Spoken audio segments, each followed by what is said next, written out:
সজনী সজনী তোমার দেখিয়া বর্তমানে প্রায় ২০ মিলিয়ন ডলারের মালিক শাকিব খান। ভারতের টিভি9 বাংলার এক প্রতিবেদনে এমনটাই দাবি করা হয়েছে।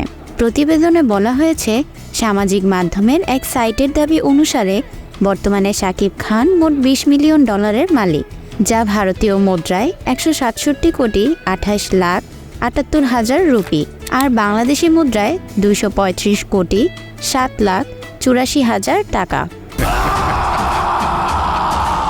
প্রতিবেদনে আরও বলা হয়েছে, শাকিব খানের রয়েছে বেশ কিছু জায়গা সম্পত্তি। সিনেমা ছাড়াও বিভিন্ন ইভেন্ট এবং বিজ্ঞাপন থেকেও বেশ ভালো টাকা আয় করেন তিনি। এছাড়াও নানা ব্র্যান্ডের সঙ্গেও যুক্ত এই নায়ক। পাশাপাশি রয়েছে নিজের ব্যবসা। কুরবানির ঈদে মুক্তি পেয়েছে সুপারস্টার শাকিব খানের চলচ্চিত্র তুফান। মুক্তির পরপরই রীতিমতো ঝড় তুলেছে সিনেমাটি। সিনেমা হলে টিকিটের হাহাকার, শাকিব খানের তারকা খ্যাতি যেন আরও একবার জ্বলজ্বল করে উঠল দর্শক হৃদয়ে। এদিকে তুফান মুক্তির পর থেকেই ব্যাপক আলোচনায় শাকিব খান। সিনেমা হলগুলোতে দেখা যাচ্ছে উপচে পড়া ভিড়। প্রথমবারের মতো বিগ বাজেটের এমন দুর্দান্ত অ্যাকশন প্যাকড সিনেমার দেখা মিলেছে দেশীয় চলচ্চিত্র অঙ্গনে। এতে শাকিব খানের সঙ্গে আরও অভিনয় করেছেন চঞ্চল চৌধুরী, তুফান, খুব ভয় পাইছি রে।